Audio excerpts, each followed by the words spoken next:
Yes. So welcome to this coffee with Couchbase hangout session about the Couchbase Server 4.1 developer preview. My name is Martin Esman. I'm a developer advocate for Couchbase in EMEA region, and my main focus is on using Couchbase with the .NET platform and Windows platform. And with me today, I have David Higney from engineering in Couchbase. And together we will talk about Couchbase Server 4.1 developer preview and some of the new features we can find in there. So first of all, thank you, David, for joining. Happy to be here. And could you tell me a bit about your role in Couchbase? So you're engineering. What does that mean for you, David? Yeah, so I've been at Couchbase for 2.5 years. I'm the director of engineering for Couchbase in EMEA.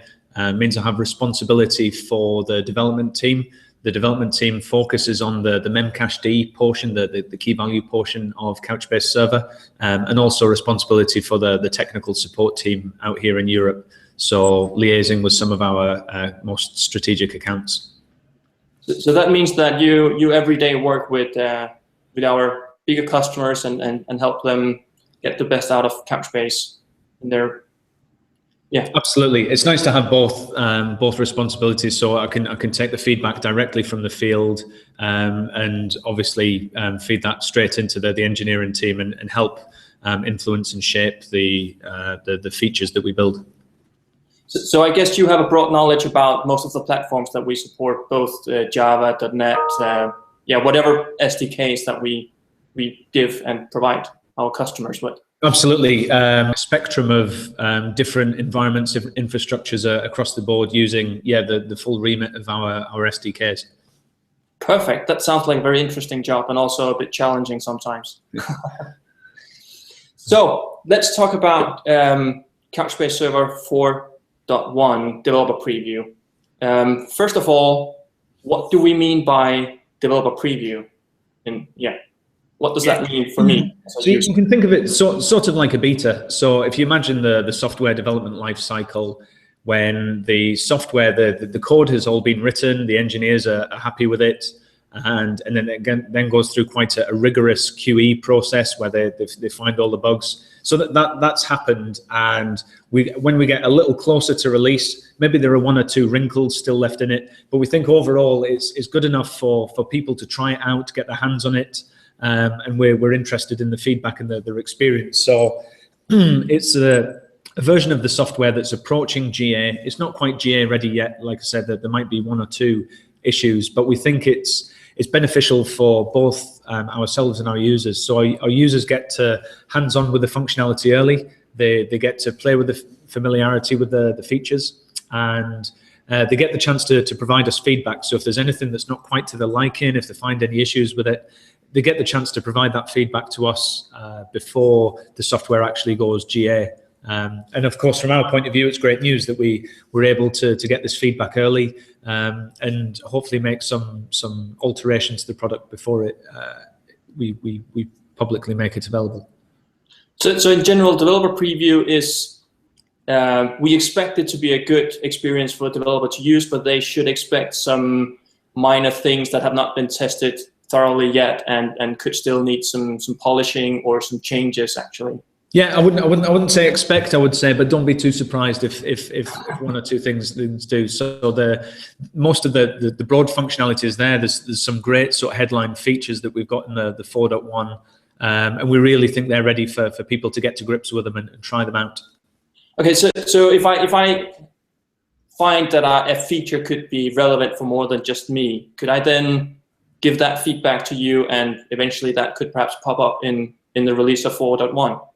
Exactly. It's exactly why we put these developer previews out, because our ears are open all the time. Our issue tracking database is publicly available, issues.couchbase.com, and at any time, not necessarily when there's a developer preview, people can go there and register either their issues or their feature requests, and every one of those gets screened, looked at, scrutinized, prioritized for consideration into the project. But even more so when we're in a developer preview mode, when there's a release that's about to hit the streets, we're really interested in and listening quite acutely for that feedback coming in.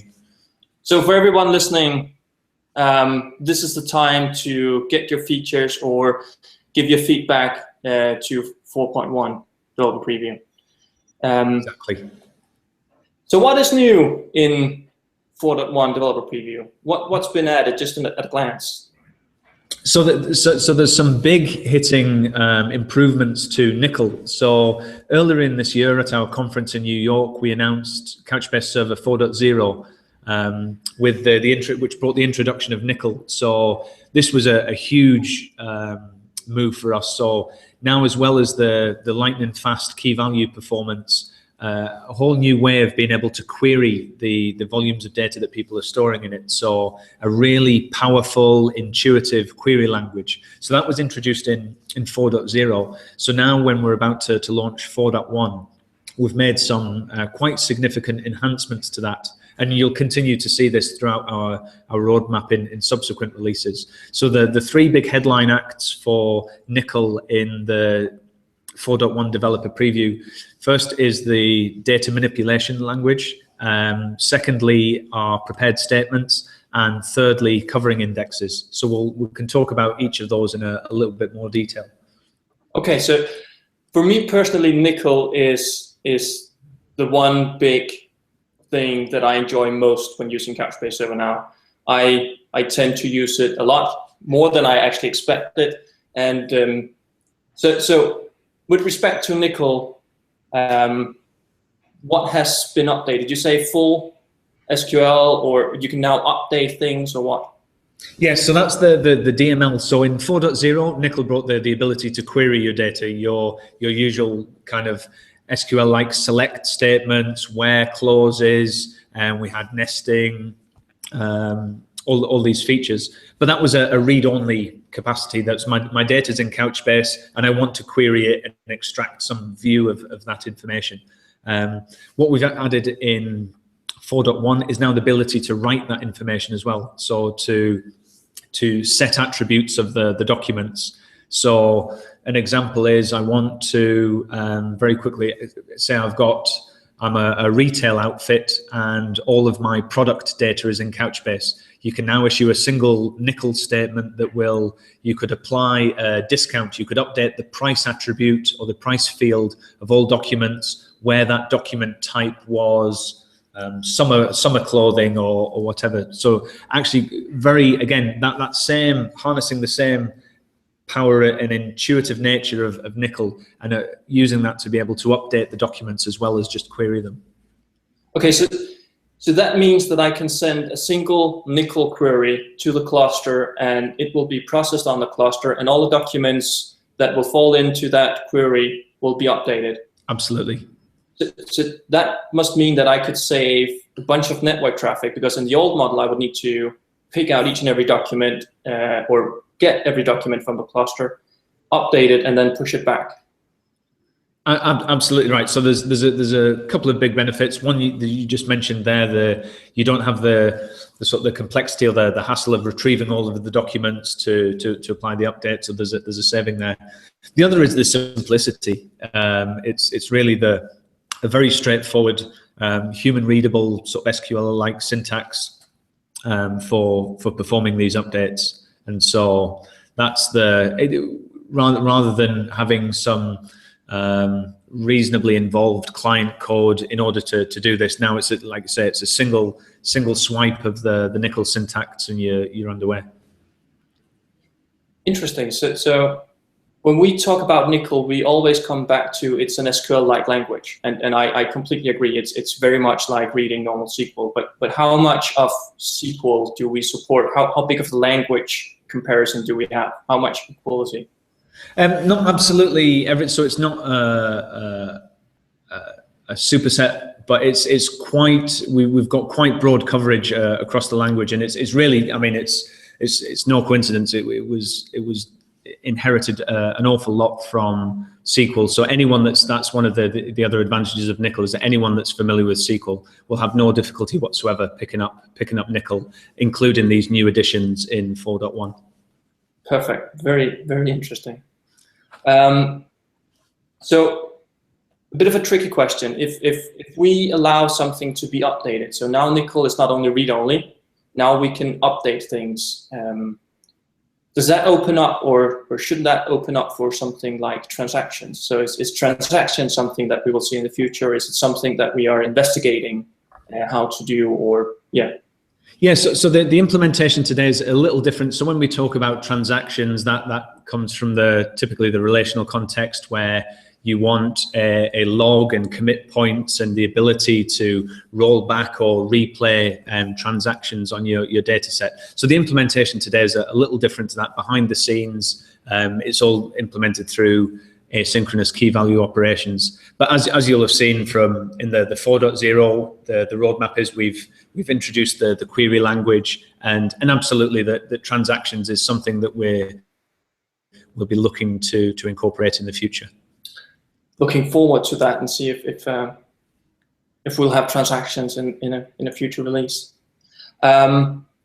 Couchbase is all about performance, so all about getting the best out of the hardware you have, having a high-performant data store. And so some of the new features, as you mentioned, is prepared statements. So how does that play into high performance and being more efficient? Yeah, it's a good question. So if you break down what happens when you submit a query with a Nickel query into Couchbase Server, there are two key phases to that query being processed. So the first is a parse phase, where it breaks down the syntax, it understands which query it's trying to perform, and it comes up with what we call a query plan. How is it going to actually go about the execution of this query? Which index is it going to consult? Which data it needs to retrieve, and how it needs to amalgamate that and ultimately return the response. So that's the first phase. The second phase is the actual execution of that plan, where it goes to the index, it will go to the data store, it will retrieve the necessary information and send the response back. So the prepared statement is all about optimizing the first of those phases, the planning phase. So what you do is, as part of the query, you can return the plan itself back to the client. So that means if you're doing a similar sort of query just with different inputs, you want, give me all of my users in a particular location, if that's your query, and now you want to say, okay, all my users in England or Scotland or Wales, etc.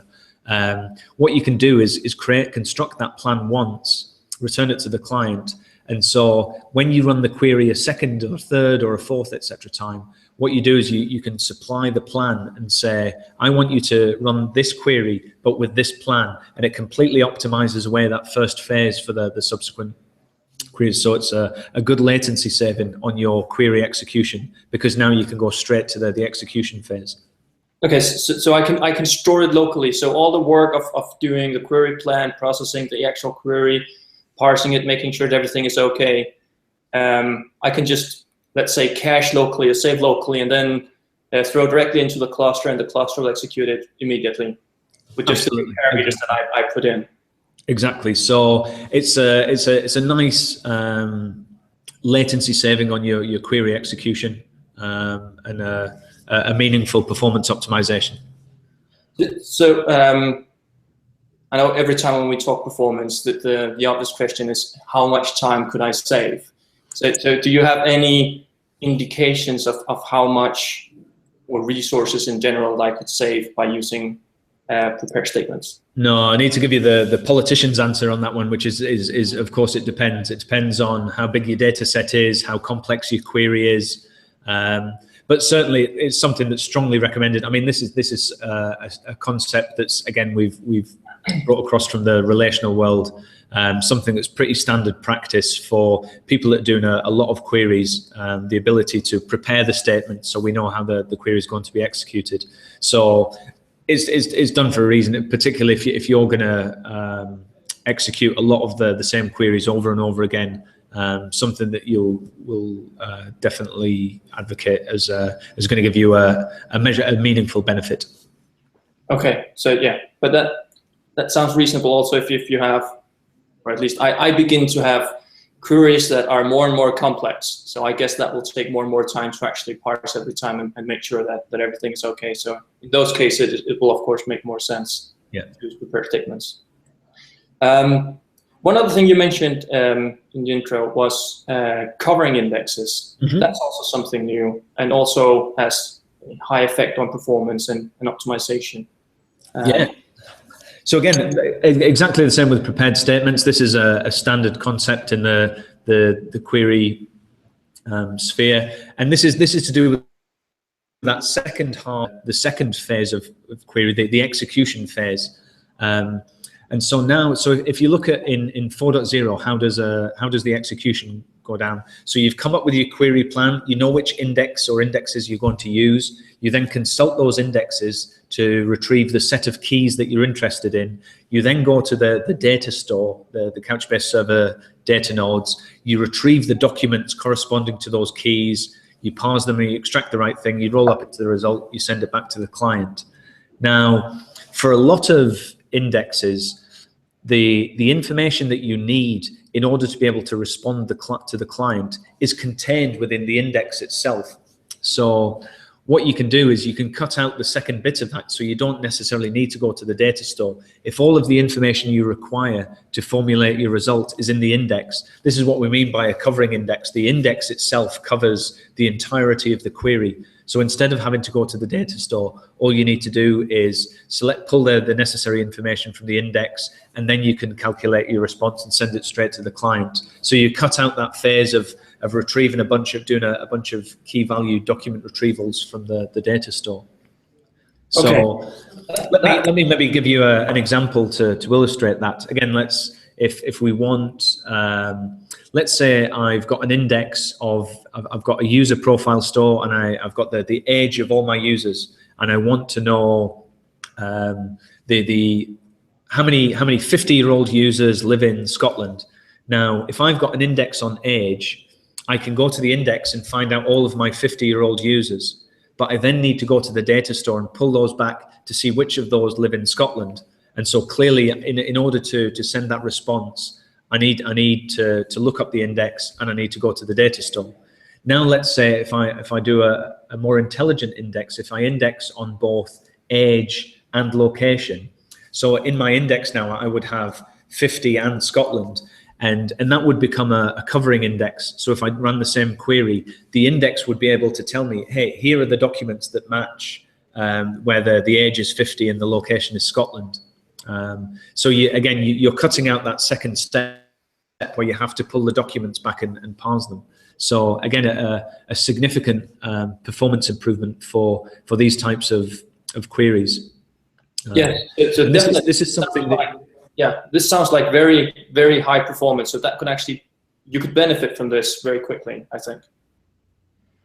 Yeah, absolutely, and it's quite easy to see.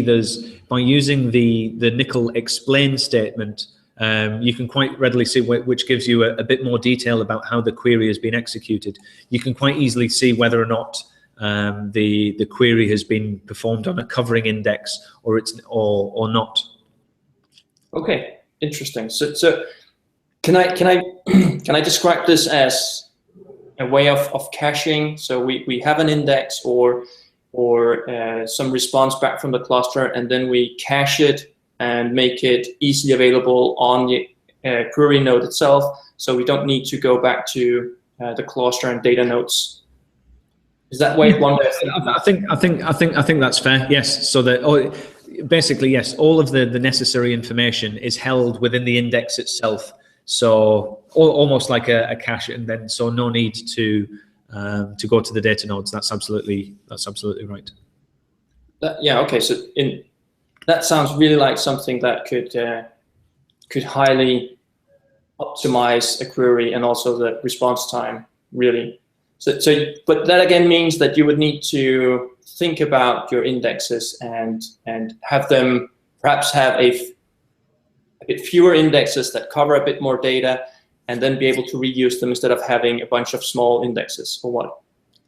You're absolutely right. It requires a little thought up front as to what information that you need from your documents, what the necessary indexes are. Like I say, we've got that explain statement that will provide insight into exactly how the query has been parsed, so you can tune all of the parameters in your indexes to get the best possible performance. Okay, so one more reason to use the explain keyword and actually see what's happening with the query that you execute. Precisely. One more thing that is new in 4.1 is OS support. So we added support for 2 new operating systems. Is that correct? Yes, the latest OS X, El Capitan, and Windows 10. So these are, we had a preview of El Capitan, and we're going to have full support for Windows 10 in 4.1. Okay, so does that mean that El Capitan and Windows 10 was just a more difficult operating system to work with, or how come that we only now have support for it? Yeah, not so much difficult, more new, and it's about the level of testing that we need to do. I mentioned earlier that we rigorously test each and every one of our releases, and so every new platform we add, that's a lot of testing effort that's required. And so when a new operating system comes out, we always have this challenge, this balance to do we invest the testing time now? And so what we're saying in 4.1 is that yes, these have been fully qualified on even if they may have worked previously, these have now been fully qualified on those platforms, and we've done all of the same level of testing that we have for the others. Yes. Okay. So it's more like an official statement saying that now it's supported. Exactly. And I can be honest and say that I've been using 4.0 on Windows 10 without any issues, at least from what I've done so far. So has been working, but it's just now that we have an official statement about it. Exactly. Okay, thank you. So I will just see if we have any questions here. No questions. Do you have anything that you'd like to add before we end this? Yeah, just to say that if you've not had a play with Nickel, then I'd really recommend getting your hands on it, and all the more reason now in 4.1 with the ability to modify data, the ability to have prepared statements, and the ability to provide covering indexes. I think that these are quite sort of powerful features that we're delivering in 4.1. So get out there and give it a try. Yes. Okay. I completely agree on that. Do we have any, or do you have any resources that you would recommend a completely new ease to Nickel to try? Where's the best point to start? Yeah, I think we can post the URL for that alongside the video here, and we've got query tutorials set up online. Queries. So yeah, people can try it out for themselves and get to grips with it. We will add that to the final video when it's published. So thank you very much, David. And thanks for more information about the developer preview 4.1. And hopefully we'll see you soon. And also go download, try, and give some feedback. Now you have the chance to give your feedback and have it included in the product.